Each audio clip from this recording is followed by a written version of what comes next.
اور کاش تم اس وقت کی کیفیت دیکھو جب فرشتے کافروں کی جانیں نکالتے ہیں کہ ان کے چہروں اور پیٹھوں پر مارتے جاتے ہیں اور کہتے ہیں اب آگ کے عذاب کا مزہ چکھو، یہ ان اعمال کی سزا ہے جو تمہارے ہاتھوں نے آگے بھیجی ہیں۔ اور یہ جان رکھو کہ اللہ بندوں پر ظلم نہیں کرتا، جیسا حال فرعونیوں اور ان سے پہلے لوگوں کا ہوا تھا ویسا ہی ان کا ہوا کہ انہوں نے اللہ کی آیتوں سے کفر کیا تو اللہ نے ان کے گناہوں کی سزا میں ان کو پکڑ لیا۔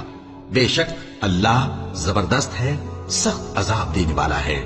یہ اس لیے کہ جو نعمت اللہ کسی قوم کو دیا کرتا ہے جب تک وہ خود اپنے دلوں کی حالت نہ بدل ڈالیں اللہ اسے نہیں بدلا کرتا، اور اس لیے کہ اللہ سنتا جانتا ہے۔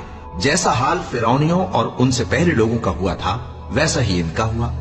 انہوں نے اپنے پروردگار کی آیتوں کو جھٹلایا تو ہم نے ان کو ان کے گناہوں کے سبب ہلاک کر ڈالا اور فرعونیوں کو ڈبو دیا، اور وہ سب ظالم تھے۔